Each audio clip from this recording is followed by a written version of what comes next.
Merci beaucoup. Je tiens aussi beaucoup à remercier les organisatrices et l'organisateur de ce colloque et du programme impérialitaire, notamment pour me donner la possibilité de parler une deuxième fois de la couronne d'Aragon. Alors j'ai réduit un petit peu le sujet chronologiquement au XIIIe et à la première moitié du XIVe siècle, de façon à faire un peu système avec la communication qui vous a été présentée hier par Joan Molina. La couronne d'Aragon n'est pas un empire au sens strict. Vous avez ici une carte, mais certains moments et certaines facettes de son histoire présentent indéniablement des traits d'impérialité. Les rois d'Aragon règnent ainsi sur des territoires divers et en nombre croissant. On peut égrener les principaux pour mémoire. L'Aragon et la Catalogne depuis le milieu du XIIe siècle, Majorque en 1229, Valence à partir de 1238, la Sardaigne en 1323, Naples à partir de 1442, sans oublier bien sûr la Sicile, sous la seigneurie directe des rois d'Aragon à deux reprises.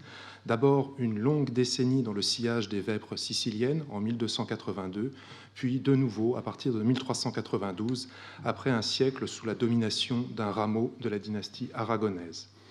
Ces royaumes et autres constructions politiques possèdent en outre chacun leurs propres droits et leurs propres institutions. Les langues parlées et celles dont on use pour communiquer avec le pouvoir royal sont nombreuses, le latin, l'aragonais, le catalan, etc. Mieux encore, et cela nous rapproche de notre sujet, sous Pierre IV d'Aragon, qui règne donc de 1336 à 1387, l'ordo même du couronnement qui est joint aux ordonnances royales établit, affirme, proclame même une comparaison entre la prise de la couronne et de leurs insignes par les rois à Saragosse, la capitale aragonaise, et la réception de la couronne par les empereurs à Rome.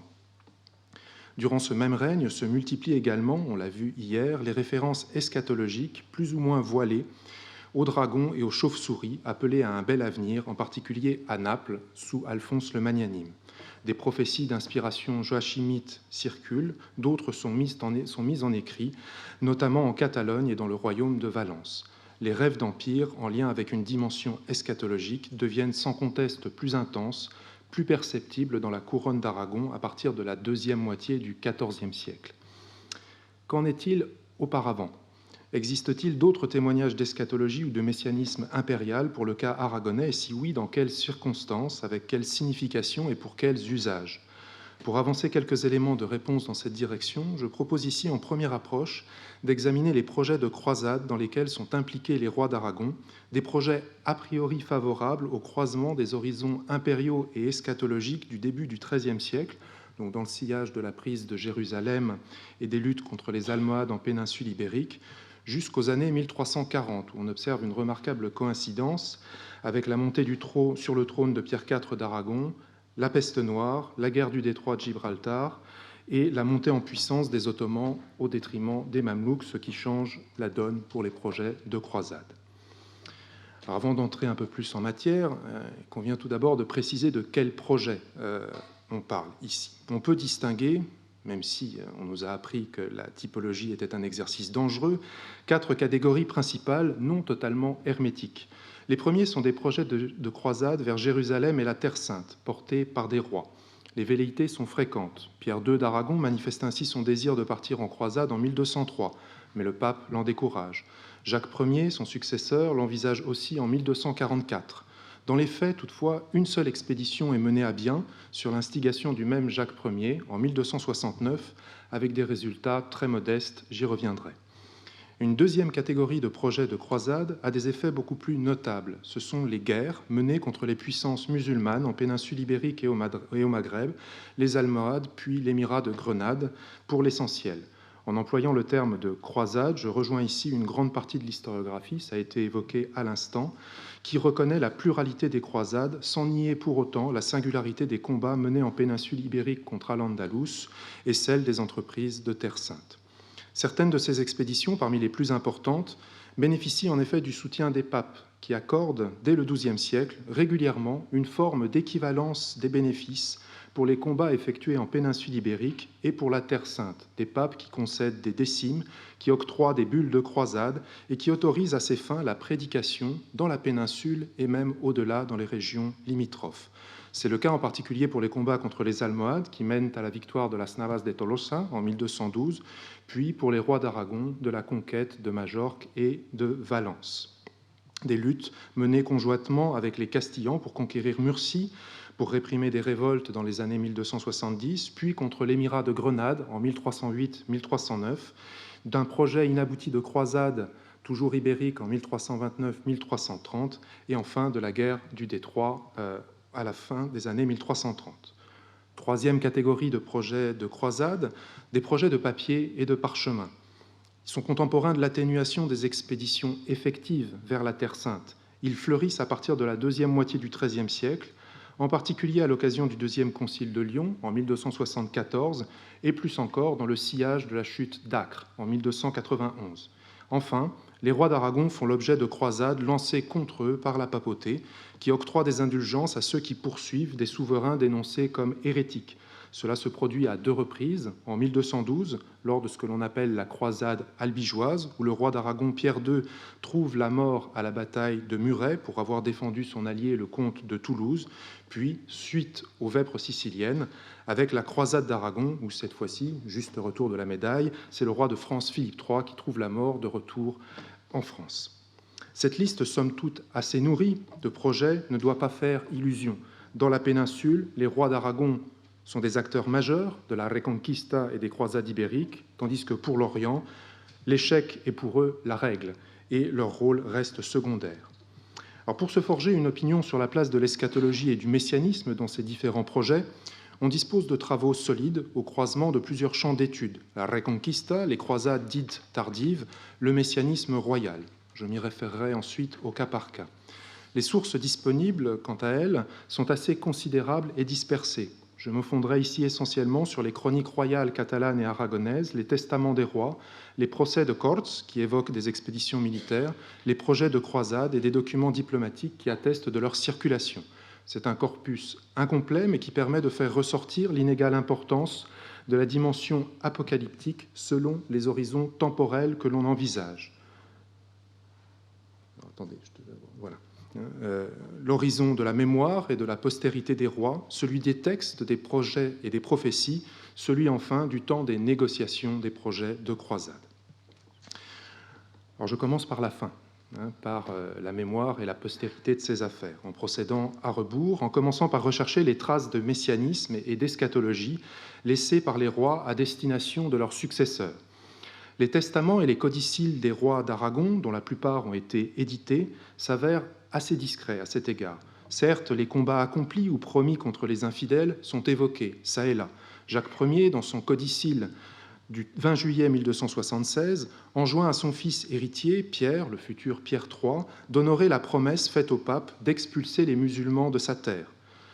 22 ans plus tard, le 30 juillet 1298, Jacques II prévoit dans son troisième testament de déshériter son frère, Frédéric III, roi de Sicile, s'il continue à se ranger parmi les hérétiques en désobéissant au pape.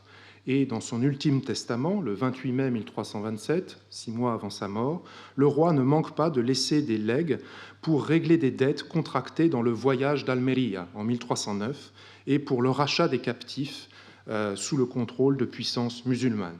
Les croisades, donc, n'apparaissent dans ces testaments qu'en filigrane. Dans ces textes à valeur éminemment performative, les préambules renvoient plutôt classiquement à la finitude, à la solitude de la créature face à son créateur, tandis que les références bibliques, qui émaillent ensuite les dispositions successorales, tendent ordinairement vers un seul et même but, la préservation de l'unité, l'indivisibilité des terres de la couronne. Plus que l'Apocalypse de Saint Jean ou Daniel, c'est l'Évangile de Luc qui importe et qui revient comme une antienne. Omne regnum in se divisum desolabitur.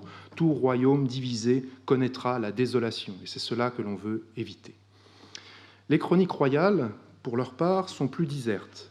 Comme l'ont montré Jaume Aureil et Stefano Maria Cingolani, elle relève pour l'espace catalano-aragonais de genres différents. Il y a des annales, comme les Gesta Comitum Barquinonensium, des chroniques universelles, telles le livre du roi Pierre, le Libra del Rey Pere en catalan, ou la chronique dite de San Juan de la Peña, mais aussi des autographies royales de formes variées, le livre des faits de Jacques Ier, le livre de son descendant Pierre IV d'Aragon, ou bien encore l'heureusement inclassable chronique de Ramón Muntaner.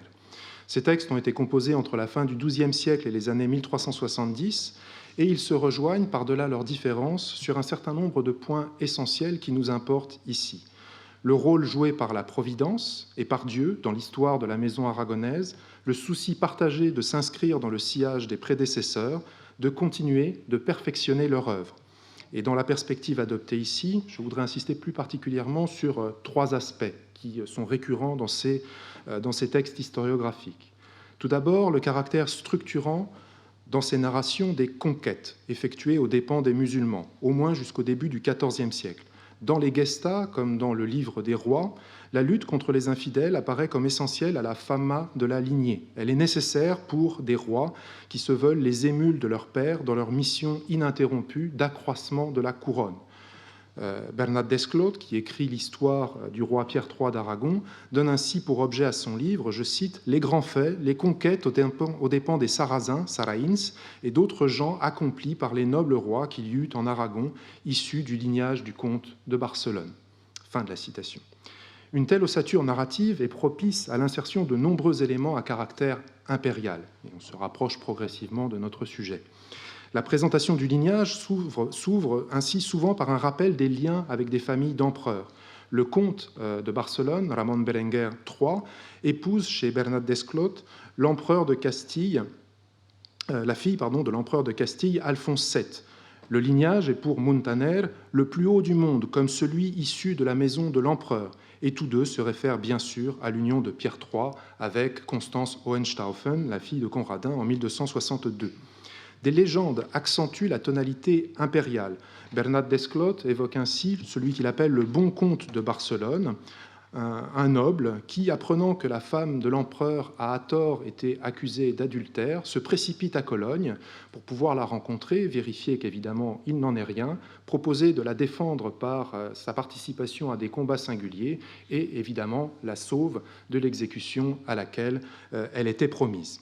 Jamais, ajoute et conclut Desclot, dit l'empereur, la couronne de l'Empire n'a eu un aussi grand honneur que vienne d'une terre aussi lointaine un comte aussi honorable pour empêcher une telle déloyauté. La comparaison des rois avec Alexandre est également fréquente. Pierre d'Aragon est pour Desclot le second Alexandre par chevalerie et par conquête.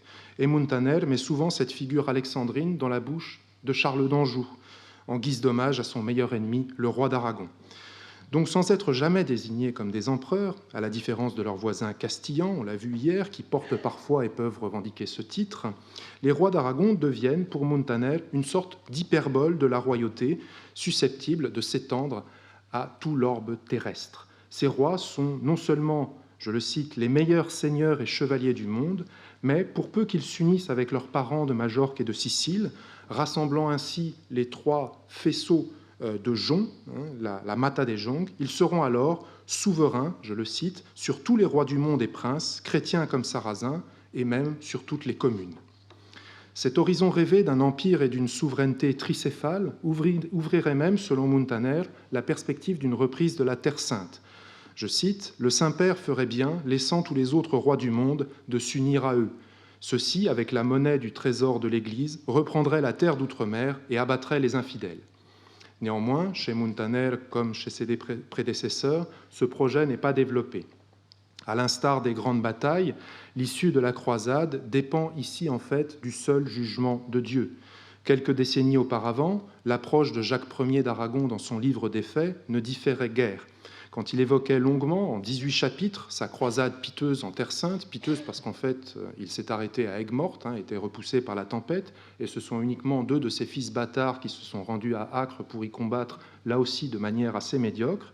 Eh bien, lorsqu'il évoquait cela, c'était à l'instar des troubadours qui l'exhortaient au voyage, Cerveri de Girona, Olivier le Templier, pour critiquer ceux qui ne faisaient rien, ceux qui, tel le pape, lui refusaient leur aide, au prétexte qu'il vivait dans le péché d'adultère. C'était enfin pour expliquer son échec comme le fruit de la volonté divine, sans doute en ce cas en lien avec le modèle de Jonas, le prophète fugitif, obligé par la tempête et le monstre de retourner dans la terre de Ninive. Donc dans les chroniques plus que dans les testaments, les croisades sont donc présentes. Le terme même de croada apparaît assez fréquemment, de façon précoce, par rapport à ce que l'on peut observer ailleurs en Occident, et l'existence des liens avec l'Empire et de traits impériaux est soulignée avec force. Néanmoins, l'horizon de la postérité demeure celui de la providence, de l'exaltation du lignage et des prouesses chevaleresques, sans élever de façon nette la figure royale à un rôle messianique ou eschatologique. Alors j'en viens à mon deuxième temps, projet et prophétie, ou de l'ambivalence des figures eschatologiques du roi. Les textes des projets de croisade et des prophéties révèlent des situations plus contrastées par rapport à ce que l'on vient de voir. La plupart des projets composés au tournant des XIIIe et XIVe siècles réservent tout d'abord au roi d'Aragon une part ténue. J'étais déçu lorsque j'en suis arrivé là. Par exemple, dans son conseil sur le second passage de 1306, Jacques de Molay conseille au pape de traiter avec le roi d'Aragon pour préparer le voyage, rien de plus. Un mémoriat anonyme de 1308 en appelle à sa flotte, mais sans là non plus s'étendre plus avant. Pierre Dubois, dans le De Recuperatione Terrae Sanctae, reconnaît la valeur des combattants de la péninsule ibérique, en particulier des Almogavers, et estime que le roi doit œuvrer à la reconquête de Grenade, étape pour la Terre Sainte. Pour autant, dans ces différents projets, les rois d'Aragon sont des rois parmi d'autres, sans charisme, sans dimension impériale ou eschatologique particulière. Deux auteurs contemporains et logiquement originaires de la couronne d'Aragon tranchent à cet égard, Ramon Llull et Arnau de Vilanova, Raymond Lull et Arnaud de Villeneuve dans l'historiographie française. Tous les deux sont initialement plutôt opposés à de tels projets, mais leur position évolue de façon nette et parallèle entre la dernière décennie du XIIIe siècle et la première du XIVe siècle. Et ils finissent par, à leur tour, proposer des projets de croisade.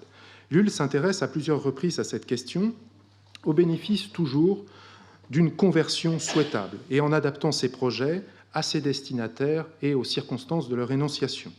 Le premier texte qui nous intéresse ici, c'est le Livre de la fin, le Liber Define, composé en 1305. Un titre qui renvoie peut-être, selon Pamela Beatty, à la fois à son objectif et à une dimension apocalyptique. Il compare en tout cas son époque à celle du christianisme primitif, en appelant au martyr qui seul peut de nouveau purifier et faire croître l'Église. Dans cet état d'urgence, Ramon Llull se lamente. « Seigneur, juste juge, voici un par un ceux auxquels j'ai dit et même signifié par écrit et montré le moyen par lequel, s'ils l'avaient voulu, ils auraient pu convertir les infidèles, les réduire à une même unité spirituelle, celle de notre foi, en récupérant la très vraie sépulture avec la cité de Jérusalem et la Terre Sainte. » Sa solution consiste à faire appel à un roi. Cela ne va pas de soi. Il ne le nomme jamais, mais il dresse une sorte de portrait chinois qui correspond parfaitement au roi d'Aragon Jacques II à ce moment-là. Il doit déjà avoir lutté contre les musulmans, être amiral, ce qu'est Jacques II pour l'Église depuis 1297 et la bulle Redemptor Mundi, suivre la voie ibérique de la croisade, puis rejoindre la Terre Sainte. Et dans le Liber, il est un roi de guerre, un bellator rex qui dirige dans les combats un ordre militaire unique. Alors, ce qui est intéressant avec Ramon Llull, c'est que cette figure du rex bellator n'est pas figée. 4 années plus tard, dans le Liber de Adquisitione Terrae Sanctae, il recommande désormais de soumettre l'entreprise de croisade au pape, en se référant à la donation de Constantin, après avoir mis fin à la division des empires et en obtenant l'accord des 4 rois de la péninsule ibérique pour acquérir Grenade, mais en excluant explicitement le roi de la direction de cette entreprise de croisade. Notre deuxième témoin, Arnau de Vilanova, est contemporain de Raymond Lull. Il est à la fois médecin, alchimiste, conseiller politique, proche des franciscains spirituels et rédacteur de multiples textes adressés à des rois et à des papes. Très intéressé par la figure de l'Antéchrist, il ne soutient que progressivement, lui aussi, la croisade. Elle est presque absente, par exemple, du De Tempore Adventus Antichristi, son grand texte sur l'Antéchrist, et devient centrale seulement dans ce que l'on appelle le Raonament d'Avignon, le raisonnement ou le discours d'Avignon, un discours qui a été tenu devant le pape en 1309, mais que l'on connaît par son explicitation effectuée à Almeria devant le roi Jacques II d'Aragon, alors même qu'il est en train de combattre pour reprendre cette cité aux musulmans. Arnau de Villanova y défend un projet de croisade conjointe porté par deux frères, les rois Jacques II d'Aragon et Frédéric III de Sicile, le premier attaquant les musulmans par la péninsule ibérique, le second évidemment par la voie orientale qui doit in fine également lui permettre d'obtenir le titre de roi de Jérusalem. L'inscription dans un horizon apocalyptique est claire ici. Dans le siècle actuel, dont déjà 9 années ont passé, le monde se finira, l'année et le jour que connaît Dieu, et le plus grand antéchrist qui soit aura accompli son œuvre dans les 40 premières années de ce siècle. Et ceci est sur le point d'être manifesté par les révélations divines écrites dans la Bible et dans d'autres écritures célestes. Après avoir dénoncé les chrétiens devenus, selon lui, des musulmans, par leur comportement et leurs attaques contre la pauvreté évangélique qu'il défend, il est proche des spirituels, il précise ce qu'il attend des rois d'Aragon et de Sicile. Dieu les a inspirés et unis dans son esprit pour qu'ils promeuvent partout la vérité du christianisme, parmi les catholiques, les schismatiques et les païens, de sorte que, selon la justice évangélique, ils entendent user de deux glaives, l'un spirituel et l'autre corporel, et ils proposent de poursuivre en cette voie jusqu'à ce que le sépulcre de notre Seigneur Jésus-Christ soit restitué aux chrétiens et que la secte de Mahomet soit anéantie. Et Arnau de Villanova de poursuivre son éloge de roi qui, par la vente de joyaux, par la lutte contre les musulmans de Grenade, par la conversion également de leurs mœurs, se sont engagés dans la lutte. Les rois d'Aragon et de Sicile ne sont pas ici assimilés explicitement à l'empereur des derniers temps, mais ils assument un rôle messianique. Ils se complètent dans ce projet ou bien sont envisagés comme interchangeables. 2 années plus tard, en effet, dans l'Informatio Espiritual, information spirituelle, un guide de comportement idéal, de comportement princier idéal que Arnau de Villanova remet à Frédéric III de Sicile, il précise « Et bien que tout prince chrétien me paraisse bon pour cela, la croisade, et que, quel qu'il fût, je m'en réjouirais autant que s'il était mon fils, l'amour naturel me conduit à désirer et à agir pour que ce soit vous, Frédéric III, ou votre frère, Jacques II d'Aragon, qui accomplissent cette tâche. Mais je vois clairement que Dieu vous appelle spécialement à ce ministère, et s'il ne se trouve pas en vous, il veut vous donner cet honneur. L'essentiel est donc que l'œuvre soit accomplie, et les rois n'en sont que les ministres dans la perspective d'Arnau de Villanova. Au-delà de leur singularité, les écrits d'Arnau de Villanova participent d'une valorisation et d'une diversification très notoire du rôle assigné à la maison d'Aragon dans les textes à caractère prophétique envisageant les derniers temps au tournant du XIIIe et du XIVe siècle. Cet aspect a déjà été très bien mis en évidence par les historiens, notamment le père José Pau y Martí Aurel, Sébastien Giralt, Josep Arnau, David Bure et dernièrement Isabelle Rousseau-Jacob, sur lesquels je me fonde pour cette partie de mon exposé. D'après ces travaux, la conquête de la Sicile par Pierre III a constitué un moment d'inflexion majeur. D'une part, en favorisant la diffusion du joachimisme dans les territoires d'une couronne d'Aragon qui auparavant semble n'y avoir été que fort peu réceptive, et d'autre part, c'est pour cela que c'est un petit peu complexe, en suscitant l'élaboration hors de la couronne, en Languedoc, en Italie notamment, de nombreux textes à caractère apocalyptique où la figure du roi d'Aragon endosse un rôle plus important que ce n'était le cas précédemment.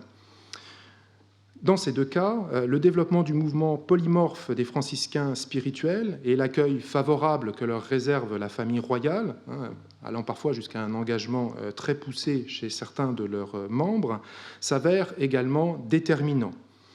Pour autant, il me semble que l'historiographie a peut-être trop considéré ce mouvement, ce que Martin Aurel appelle un déversement de manuscrits et de traditions orales prophétiques, comme un flot continu alimentant de façon régulière une propagande royale aragonaise, aux contours somme toute problématiques jusqu'au milieu du XIVe siècle. Ça aurait même, toujours selon Martin Aurèle, alimenté la constitution, qui à mon avis est limitée et contestée, de l'État dans la couronne d'Aragon.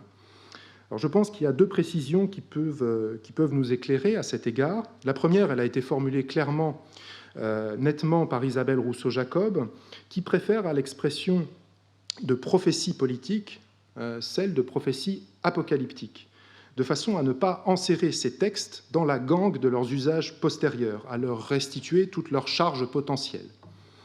La seconde remarque part d'une observation d'Arnao de Villanova, au début des années 1310, à Jean de Roquetaillade, au milieu des années 1340, à la peste noire en fait.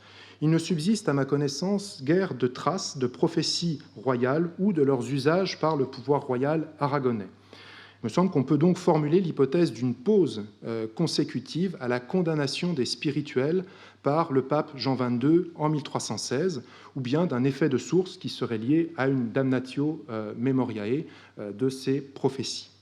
En tout cas, une chose est claire, si l'imaginaire apocalyptique développé dans le sillage des vêpres siciliennes fait une place accrue au roi d'Aragon, l'inscrit de façon plus ou moins explicite dans le sillage impérial des Staufen, qui tranche avec une période antérieure où ce type d'allégation est beaucoup plus rare, la figure même qui lui est réservée dans les récits diffère considérablement. Chez Salim Bene de Adam, par exemple, Pierre III dévore le dragon angevin, alors que dans le Vaemundo, dont il a été question hier, eh bien, c'est un roi vespertillo et dévoreur de mouches, les mouches renvoyant ici aux musulmans. Comme l'ont montré les historiens que j'ai cités précédemment, il existe donc une tension latente entre le roi d'Aragon, avatar de Néron, et une figure eschatologique de tradition impériale plus positive. On pourra ajouter que cette réversibilité dans l'imaginaire apocalyptique n'est pas alors propre au seul roi. Philippe de Majorque, de la même famille royale aragonaise, l'un des leaders spirituels au début du XIVe siècle, a ainsi tour à tour, et parfois dans les mêmes milieux, pu être qualifié de figure angélique et comparé à l'Antéchrist. Les temps derniers semblent donc propices à ce type de retournement qui permettent de réinterpréter, d'actualiser non seulement les prophéties, mais aussi l'histoire en cours. Et j'en viens donc au dernier temps de mon exposé, celui des négociations pour les projets de croisade. Avec la prédication, un thème qui est sans doute insuffisamment étudié pour les croisades ibériques, c'est là, à mon avis, un champ majeur pour envisager la performativité des écrits, des discours et plus généralement des œuvres à caractère eschatologique, messianique ou prophétique. Le recours à des figures impériales, inscrivant les rois d'Aragon dans un tel horizon, peut, pour ce qui concerne les négociations, être traqué dans au moins 3 directions complémentaires à travers la documentation. Les tractations des rois, avec la papauté et avec d'autres souverains chrétiens en vue de préparer la croisade, celles menées avec leurs sujets dans le même but, et celles mises en œuvre, enfin, par ceux que l'on peut qualifier d'entrepreneurs de croisade. Le domaine est vaste et je vais simplement donner ici un aperçu exploratoire de quelques recherches qui me semblent possibles de développer par la suite. Alors, c'est tout d'abord par la documentation des assemblées, les courts, que l'on suit le mieux les négociations du roi avec les États pour obtenir des subsides de croisade.